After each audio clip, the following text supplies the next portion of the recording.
Il mio ringraziamento a chi mi ha preceduto, perché l'intervento dell'assessore, l'intervento della professoressa Minguzzi e l'intervento di Renata sono perfettamente in sintonia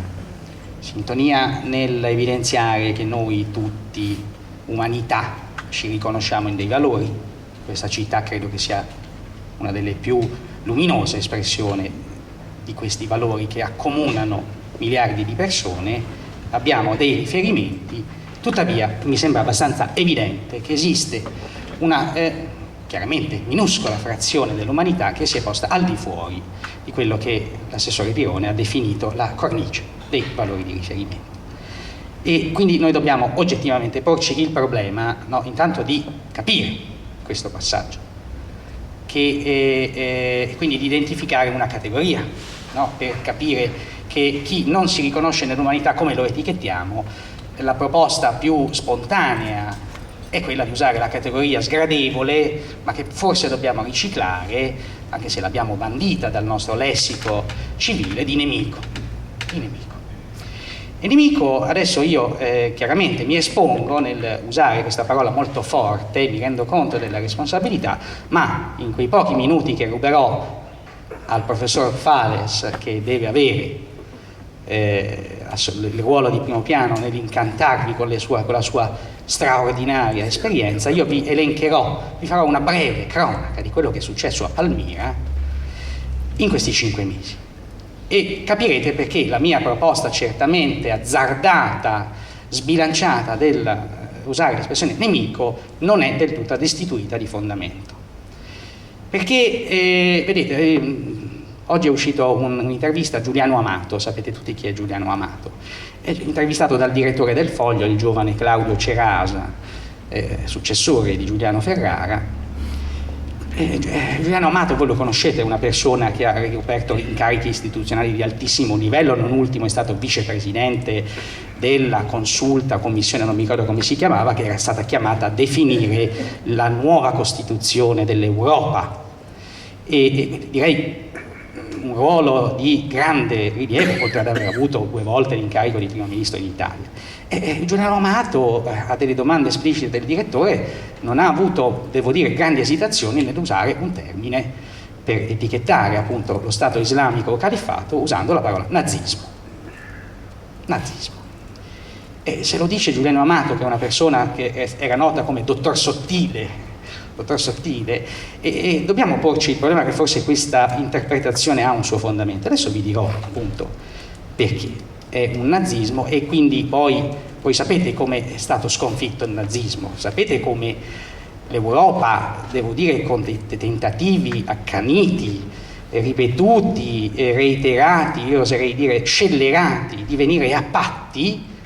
e vendendo alla fine pezzi di popolo europeo, i suddetti, eccetera, eccetera. Sapete che questi tentativi non sono serviti a nulla,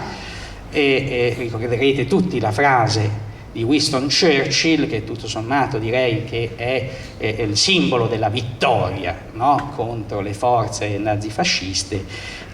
Winston Churchill, quando capì, per sintetizzare le vicende precedenti allo scoppio della Prima Guerra Mondiale, e soprattutto l'episodio di Monaco, no? La conferenza di Monaco del 1938, quando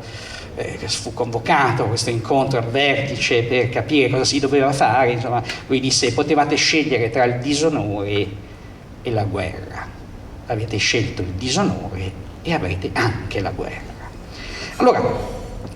noi siamo qui di fronte a una situazione abbastanza analoga. E perché? 13 maggio, è un mercoledì. Era chiaro da tempo, per chi ha seguito le vicende, soprattutto militari, di quanto sta accadendo in Siria, che Palmira, anzi Tudmur è il nome della località al cui interno sorge il sito archeologico, poi Fales sarà più preciso, Tudmur sarebbe stata attaccata dallo Stato islamico perché si trova in una posizione strategica, intanto secondo la duplice direzione che l'avanzata del califfato sta prendendo. Il califfato vuole andare innanzitutto verso il Mediterraneo, verso ovest, dove c'è l'enclave, la roccaforte della minoranza alawita che detiene il potere attraverso la sua massima espressione, che è il presidente Assad, e poi soprattutto c'è la direzione sud, cioè Damasco, la capitale. E Palmira è un punto di transito in queste due direzioni. E quindi il 13 maggio tutti i segnali erano chiari, il 13 maggio attacco su 3 fronti, nord, ovest e est.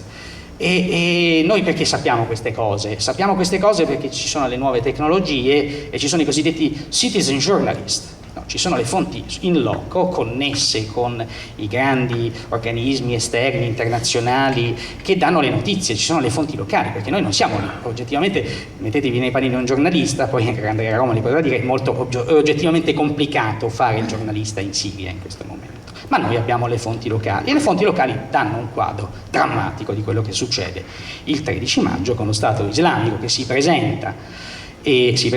con tutto il suo dispiegamento di forze e dimostra anche che la parola terrorismo non è appropriata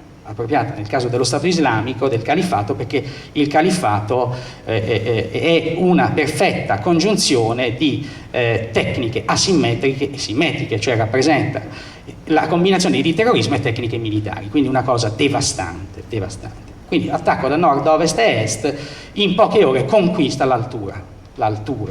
che sorge, domina Tudmur, e addirittura ovviamente parte subito il tweet di un comandante dello Stato islamico che dice abbiamo conquistato l'altura. Ma guardate, non è solo una vicenda militare, mettiamoci nei panni di chi è lì, perché i cittadini di Palmira si ritrovano improvvisamente sotto il fuoco incrociato dei miliziani dello Stato islamico, dell'esercito siriano che spara. Le fonti riferiscono che i soldati siriani sparano in tutte le direzioni, ci sono testimonianze che dicono le strade sono pressoché vuote, gli abitanti sono barricati in casa, ci sono i cecchini, non si sa di chi, che sparano dappertutto. E per farvi capire quanto fosse importante per lo Stato islamico conquistare Palmira, ebbene, poche ore dopo, sul calare della sera, lo Stato islamico annuncia che è morto, sapete con gli annunci molto pomposi, è morto il comandante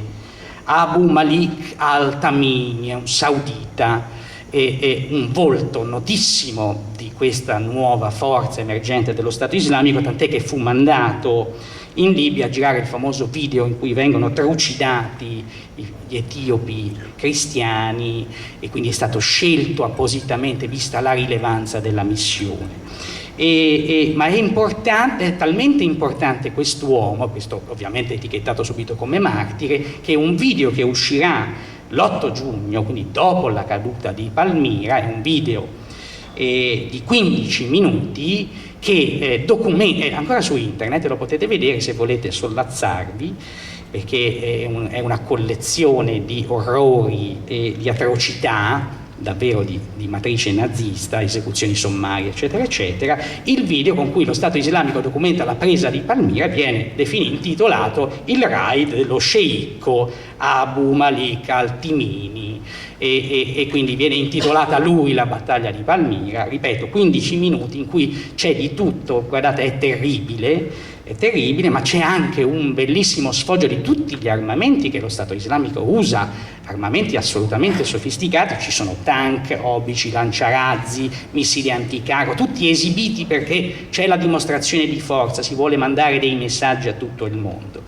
E allora siamo il 13 maggio, ripeto, la situazione è lì, si sapeva benissimo che stava per cadere, ma sta di fatto questa battaglia va avanti per diversi giorni, tant'è che dopo pochi giorni, siamo ormai al 17-18 maggio, ci sono 2 comunicati paralleli, uno di fonte siriana e uno di fonte iraniana. Attenzione, perché ci sono ufficiali iraniani a Palmira,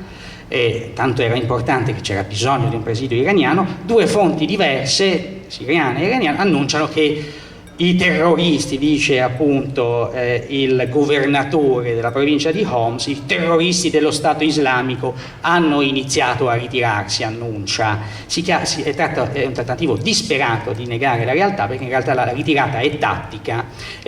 Infatti 2 giorni dopo, meno di 48 ore dopo, le solite fonti locali che sono lì, che twittano in Europa, perché poi vengano riprese dai media mondiali, twittano attacco massiccio dello Stato islamico. Addirittura c'è una fonte locale che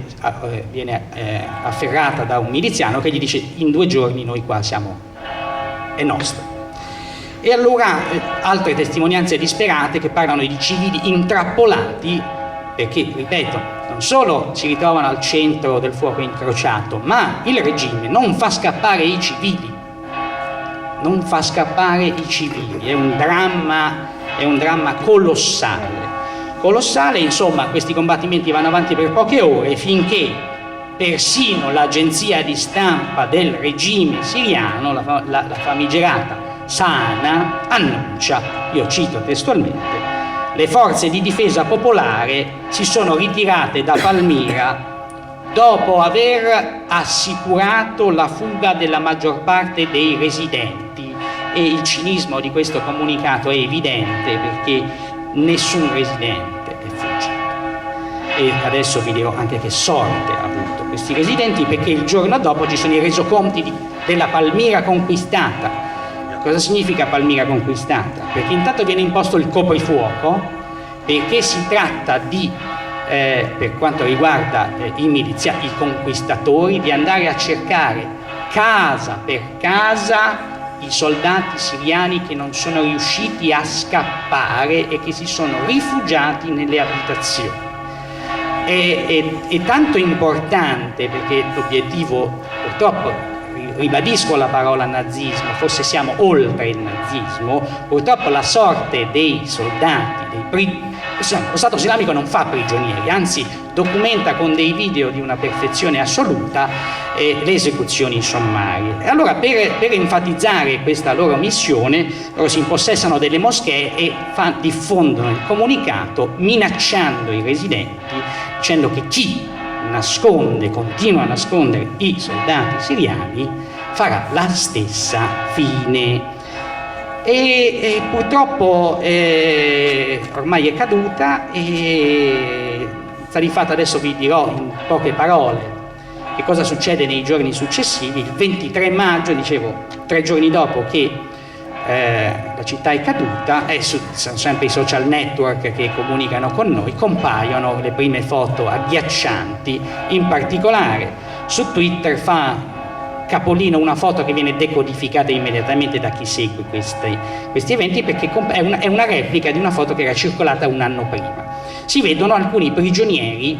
siriani, ovviamente in mutande, ovviamente ammutoliti, consci della loro sorte, e purtroppo consci perché sanno che quella foto era stata scattata uguale un anno prima in occasione di un massacro che è irriferibile, ma sta di fatto che insomma è stato molto condiviso anche sui media, sui social network, questa 160 soldati siriani, che tra l'altro non è tanto l'esecuzione sommaria, ma come si arriva all'esecuzione sommaria, perché questi vengono catturati, interrogati, torturati, minacciati, intimiditi, vengono fatti marciare, siamo in agosto 2013, vengono fatti marciare sotto il sole di agosto 11 chilometri nudi, perché ricordate, il soldato siriano purtroppo intanto ha il difetto di essere sciita, di essere alawita e poi di essere il nemico, e comunque insomma questa foto documenta quel che sta succedendo in Siria. E allora ci sono tante altre cose che succedono dopo. Intanto arrivano i tweet che annunciano il bottino, e questo per dirvi che siccome ci sono molte persone che amano dire, no, passare il tempo a nutrire i social network dicendo gli armamenti, la CIA arma lo Stato islamico. Lo Stato islamico si arma sostanzialmente depredando gli arsenali dell'esercito siriano e iracheno di cui si impossessa. Infatti c'è un bellissimo tweet che è stato catturato e poi riprodotto in vari siti, che documenta, è un miliziano dello Stato islamico che dice, dice: le spoglie di Palmira nelle nostre mani, 40 magazzini di munizioni, 12.000 mitragliatrici, 21 tank, 14 pick-up, 10 veicoli di trasporto, milioni di caricatori. E conclude dicendo: polverizzati più di 500 nusairi, che sono gli alawiti, è dal nome del fondatore della setta alawita, ed è ovviamente un'etichetta disumanizzante per giustificare la soppressione del nemico. E niente, e poi c'è andiamo avanti perché ormai siamo arrivati alla conclusione, ci saranno altre cose terribili, tra cui l'atto spettacolare che dimostra appunto la sfida dello Stato islamico il 4 luglio. Purtroppo questo video ha avuto un'ampia circolazione perché riguarda, ecco, il tema di cui parlerà Fales, cioè il sito archeologico. Il sito archeologico, è difficile dire quale sia la parte più bella del sito archeologico, ma l'anfiteatro romano, l'abbiamo visto tutto, diventa la scena di un'esecuzione sommaria. 25 soldati siriani vengono, intanto è un video terribile perché c'è una regia perfetta con l'uso del montaggio, scene rallentate, 25 soldati siriani in ginocchio, mani legate, e terribile, altrettanti 25 bambini, quindi vengono definiti i leoni del califfato, le nuove generazioni, che hanno il compito di sparare alla nuca di questi 25 soldati. Ecco, è un video di 9 minuti e 43, è visibile ancora in versione non censurata. E cosa succede dopo? Succede che, quello che sanno tutti, è che la Irina Bokova, il direttore generale dell'UNESCO di Parigi, già denuncia nel momento della cattura, dice attenzione, no, la cosa dice: io invito tutte le parti in combattimento a rispettare le regole che impongono di non infierire sul patrimonio archeologico, sui beni culturali, no? Annuncia disperatamente la Bokova, ma lo Stato islamico, sappiamo benissimo, noi l'abbiamo definito, è fuori dal perimetro, perché quella sua preda avrà due scopi: deve essere distrutta in parte perché purtroppo è etichettata come politeista, ma in parte deve approvvigionare, perché c'è un fiorente mercato che tra l'altro non inizia con lo Stato islamico, ma era già fiorente sotto il regime siriano. E quindi cosa succede dopo? Succede, il 28 maggio, intanto subito dopo la caduta di Palmira, un comandante dello Stato islamico annuncia esattamente questo: per quanto concerne la città storica, quindi poco dopo la caduta, dice testualmente: per quanto concerne la città storica, la preserveremo e non sarà danneggiata. Ciò che faremo è polverizzare le statue che i miscredenti usano per pregare. Per quanto riguarda i monumenti, specifica, non li toccheremo con i nostri bulldozer, come alcuni tendono a credere. È vero, non li toccano i bulldozer perché li minano subito, pochi giorni dopo, e è inutile che vi dica tutto il resto, vi limito a citare i due episodi più clamorosi, che sono, innanzitutto i tre episodi sono più clamorosi. Intanto la brutale fine di Khaled al-Assad, su cui ha speso giustamente delle parole enfatiche il nostro assessore. Martedì 18 agosto è stato catturato, intanto era stato già arrestato subito, perché lo Stato islamico sapeva che lui aveva, prima della caduta di Palmira, aveva messo al sicuro 400 statue reperti prima della caduta, e viene interrogato, fermato, rilasciato. Lui poteva scappare, non scappa, ma dopo viene riarrestato, viene detenuto per un mese, e poi il 18 agosto viene l'esecuzione sommaria, decapitato davanti al museo, e poi sapete, voi avete visto, alcuni di voi hanno visto la foto, viene appeso a testa in giù, ma la testa non ce l'ha più, davanti al museo, e davanti al suo corpo c'è il cartello che dice: l'apostata Khaled Mohammed al-Assad, sostenitore del regime Nusairi, è ucciso perché rappresenta la Siria nei convegni degli infedeli, è direttore della idolatria della storica Palmira, poi ha visitato l'Iran, ha relazione con i servizi di sicurezza siriani, eccetera, eccetera. Beh, insomma, per questo motivo meritava di finire. E poi, appunto, siamo al 18 agosto, e poi nel giro di 2 settimane, 23 agosto, il mondo assiste